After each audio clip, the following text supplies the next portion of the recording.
The 34th session of the Senate in the first regular session of the 17th Congress is hereby called to order. Happy anniversary,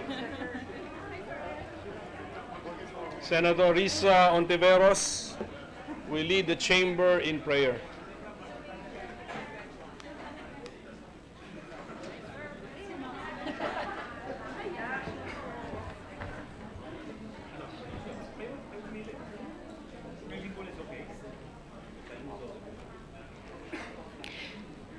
O Panginoon, na may iba't ibang matamis na pangalan ang mga sambayanan sa Pilipinas.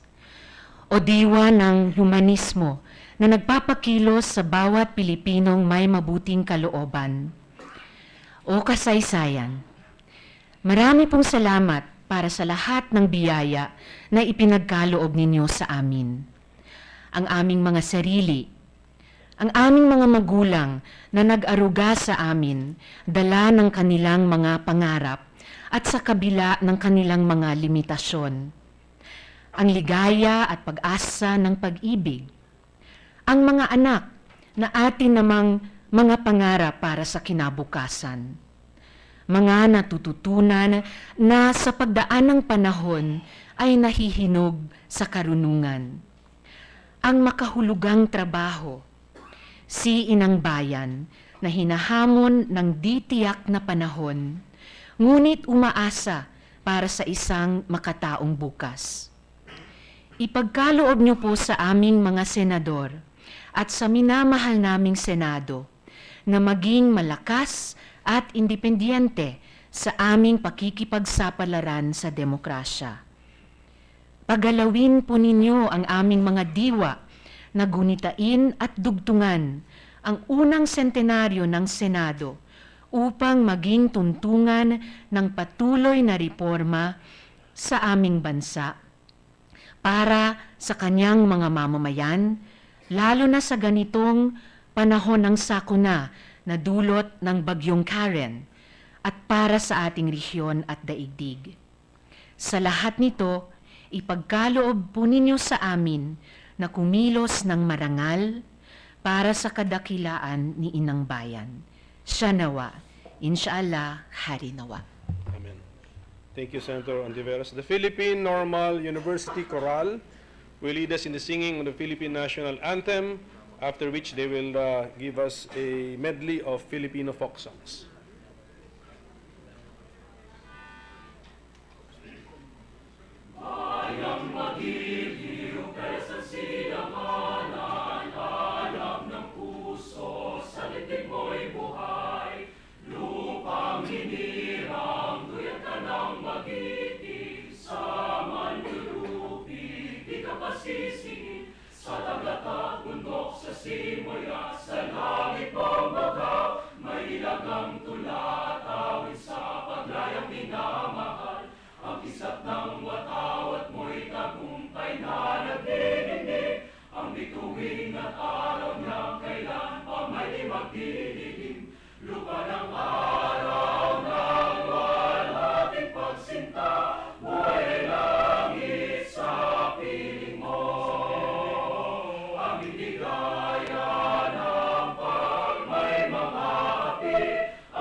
Thank you to the Philippine Normal University Angklung Rondalia Ensemble. Secretary, please call the roll.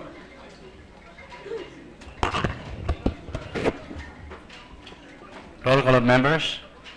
The Honorable Senators Angara, Aquino, Binay, Cayetano, De Lima, Drilon, Ejercito Escudero, Getsalian, Gordon, Honasan, Fontiveros, Lacson, Ligarda, Pacquiao, Pangilinan po, Recto, Soto, Trillanes, Villanueva, Villar, Zubiri, Senate President Pimentel. With 22 senators present, the chair declares the presence of a quorum. Majority Leader. Mr. President, I move that we dispense with the reading of the journals of the 32nd session Tuesday, October 11, and the 33rd session Wednesday, October 12, and consider them as approved. There is a motion concerning two journals. Is there any objection? There being none, the motion is approved. Mr. President, we'd like to acknowledge some guests of the Senate President. Secretary Rodolfo Salalima of the DICT, Secretary Mike Sueño of the DILG, and Secretary Adelino Sitoy of the PLLO. We'd like to welcome them to the Senate, Mr. President. Welcome to our guests, the secretaries of the DILG, DICT, and the PLLO. Mr. President, may we ask Senator Frank Drilon, the President Pro Tem, to ascend to the rostrum, Mr. President. Senator Drilon, please, sir.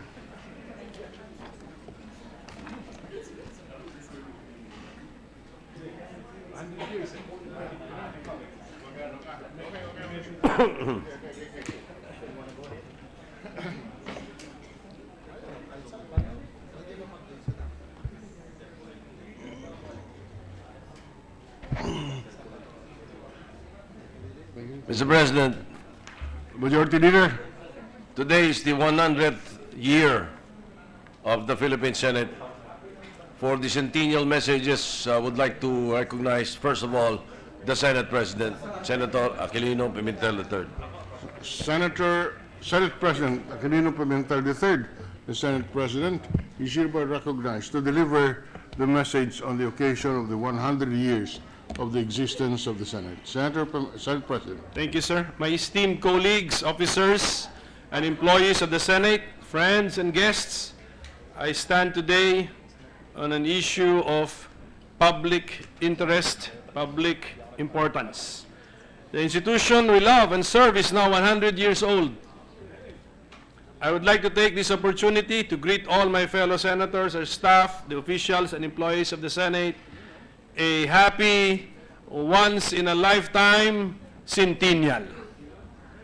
After 100 years, most organizations, except the most exceptional, face decline or irrelevance, assuming that they still exist.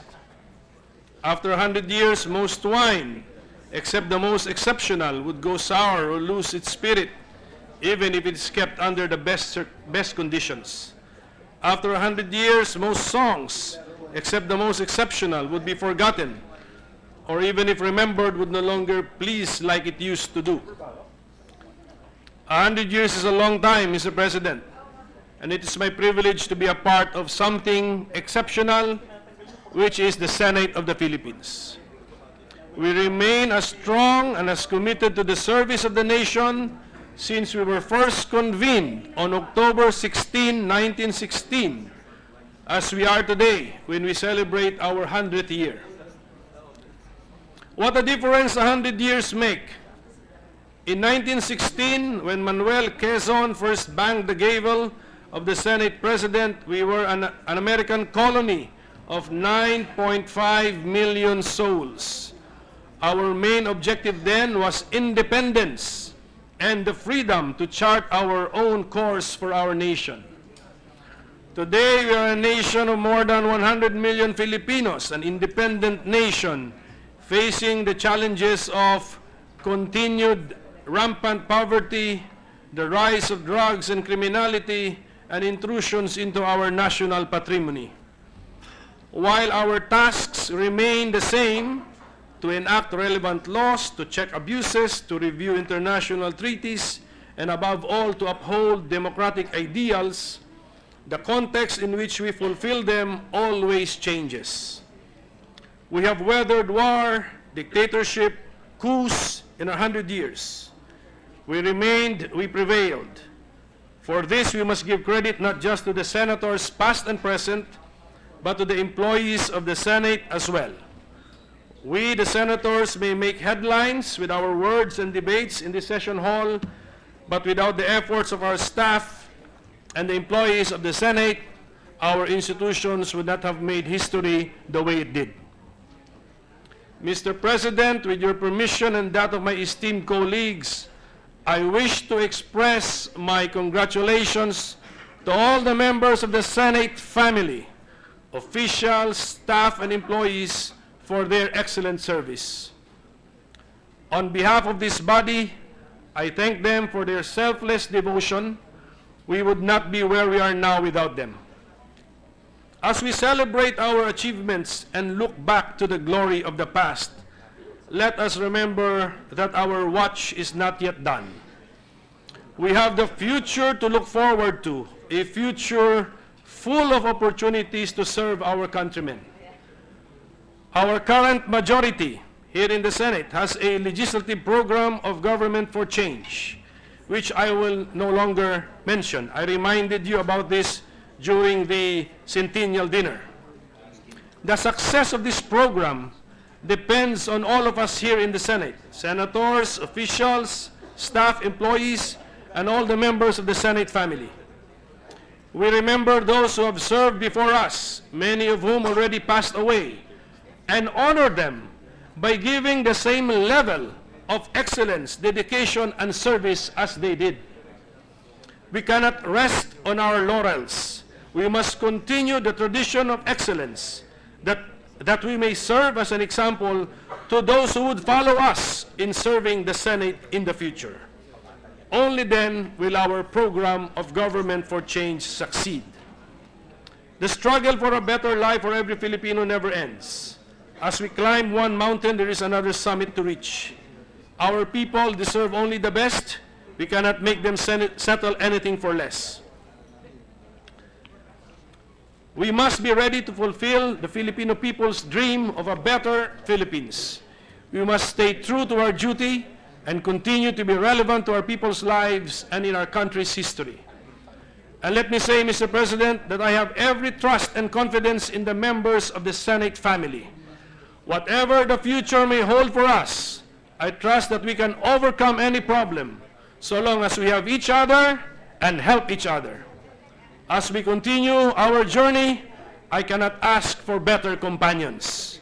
We will live up to our centennial motto, ang Senado, sandigan ng demokrasya, dangal ng sambayan ng Pilipino. Mabuhay ang Senado ng Pilipinas. Maraming salamat po, Mr. President, ladies and gentlemen of this chamber, and congratulations to all of us. Thank you. Thank you, Senate President Pimentel. May we also hear from the Minority Leader, Mr. President, Senator Ralph Recto. Before we do that, can we request our visitors and our colleagues to give appropriate respect to the Speaker, as it is very difficult for us to hear the Speaker with another session going on at the back.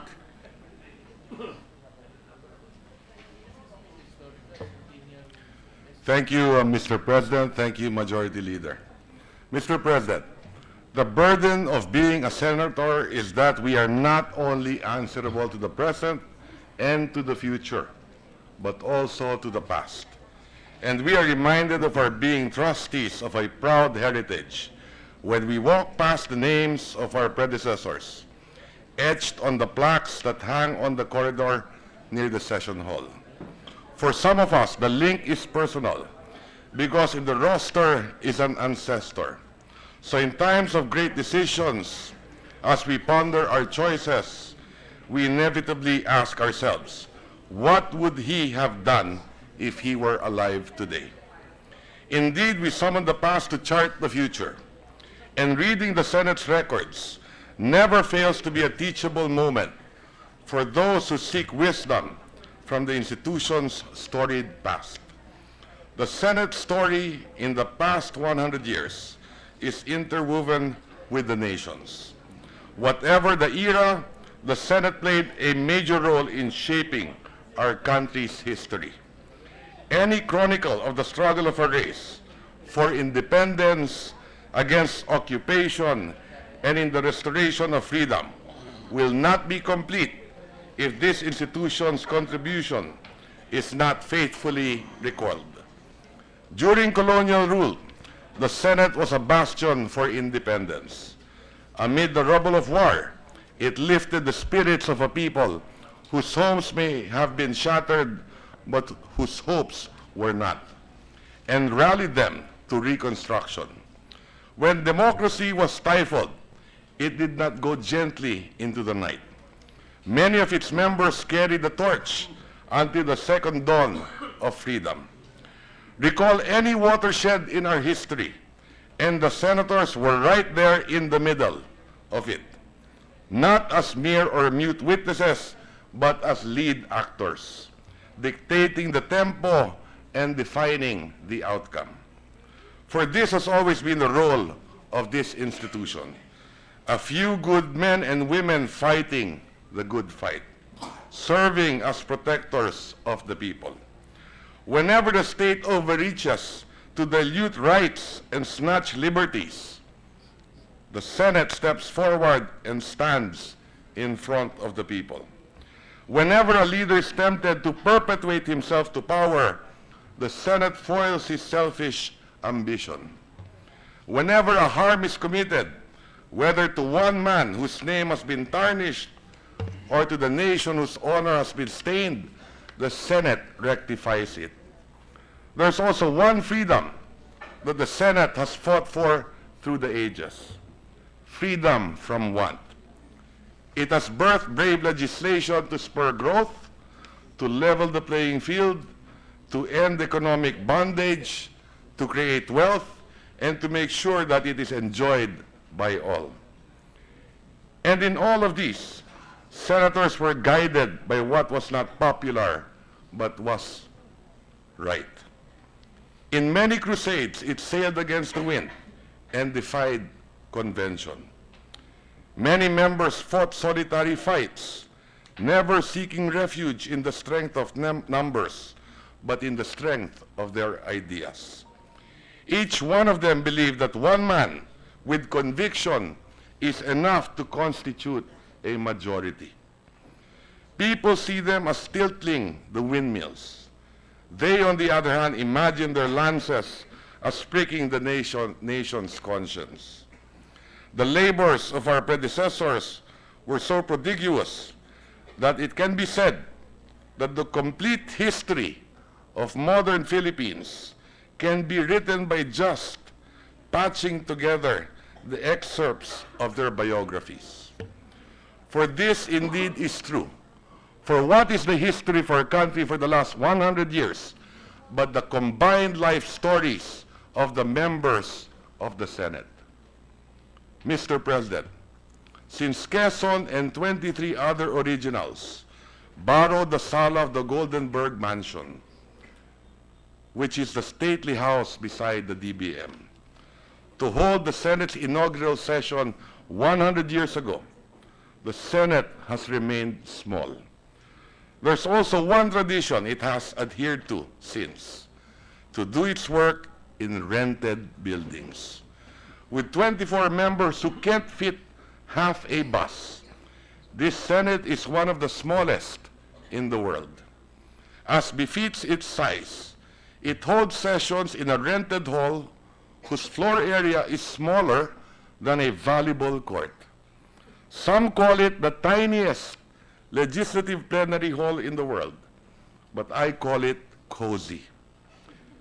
And if there's a beauty contest among senatorial edifices in the world, the Philippine Senate, with its bunker-type concrete facade, will never win. All its members may be prone to hyperbole, but none would ever dare to call their rented digs magnificent or imposing. Compared to, say, Hungary's beautiful parliament building by the Danube. Ours has the unkempt look of a tool shed. As a book must not be judged by its cover, a legislature must not be by its facade or by the size of the real estate it occupies. I am proud of the prodigious output of this 24-person crew in studying bills, churning out laws, appropriating funds, conducting zealous oversight, confirming appointees, ratifying treaties, and yes, probing scams. While the latter makes for good TV, they do not even represent a tiny fraction of the work we do. Lawmaking is the main event. Telenovela-like probes are sideshows. The fact is, most of our labors are done outside the glare of Klieg lights, in conference rooms where the humdrum of policymaking is endured for hours, in senators' and secretariat offices, where staff work on ideas which do our nation good, even if they don't on our re-election chances. The beating heart of the Senate is not in this volleyball court-sized chamber, which comes to life at 3 p.m. 3 times a week, but in rooms where policies are discussed and debated. The session hall may be the showroom, but the production line lies somewhere else. It has been said that the Senate in session is exhibition, but the Senate conducting committee hearings is at work. Laws do not incubate in the plenary. They arrive here almost complete, except for the finishing elan, canceling the need for finish line oratory, as it would be repeating what has been said in the committees. When the vetting is rigorous, the voting becomes anticlimactic. And while the division of the House may tally votes, it does not record the work that goes into the measure. I have to stress this, Mr. President, to abuse the popular notion that we are preoccupied with probes and not with policy. Nothing is farther from the truth. The fact is, each one of us here have introduced and heard more bills than we have interrogated witnesses. As it is true in life as in legislation, the essential is invisible to the public eye. Mr. President, today we celebrate 100 years of the Senate, including the 25 years when it was padlocked or abolished. Because as much can be learned when it was in session as it was when shattered. And the period when the Senate was closed coincided with our nation's darkest for 15 years when martial law raged, and 5 years under the Japanese occupation. For that was how liberty probably died, through the loud clanging of the chains that locked the Senate doors. There was also a brief period of 5 years, from 1936 to 1941, when we experimented with unicameralism, but soon this folly was rectified by the same way it was imposed through a constitutional amendment. Mr. President, it gave me great relief when I heard you made the solemn pledge in the old Senate Hall, where your father and my grandfather once walked, that as a custodian of its legacy, you will not allow the Senate to perish during your watch. Although yours is a powerful voice, it merely echoes what the people want, so that even if we sign our own death warrants, the sovereign would overrule us, out of the belief that their interests are served more by a Senate in existence than a Senate extinguished. It is also what the names on the wall near this hall would want. If they could speak, their centennial message would be that of another senator, that we must toil as hard as they did, be as vigilant as they have been and better than they were, because the work goes on, the cause endures, the hope still lives, and the dream shall never die. Mabuhay ang Senado. Maraming salamat, Mr. President. Thank you, the Minority Leader. The Majority Leader is recognized. Thank you. Mr. President, before I move to close the centennial messages, allow me. Mr. President, today marks the first day of the 100th founding anniversary of this noble institution.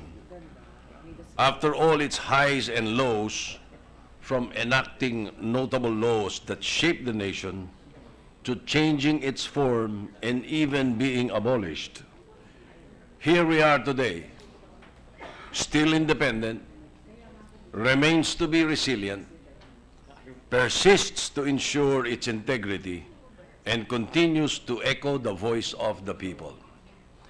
It is with great honor and pride, together with the Senate President Pimentel, that I am shepherding the same Philippine Senate that exactly 100 years today was steered by great Filipino senators, led then by Senate President Manuel Luis Quezon, and coincidentally joined, among others, by my great-grand-uncle, Senator Filimon Soto, representing the 10th Senatorial District of Cebu, thus making this representation the sole member of the Philippine Congress today who has the fate of having an ancestor in the first Philippine legislature and being part of the same august chamber 100 years after.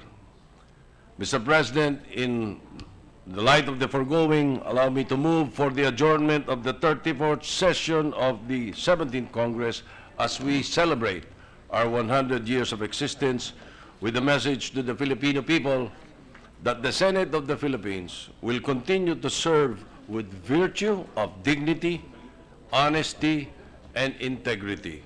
With that, Mr. President, I move to adjourn the session until 3 o'clock in the afternoon of Tuesday, October 18, 2016.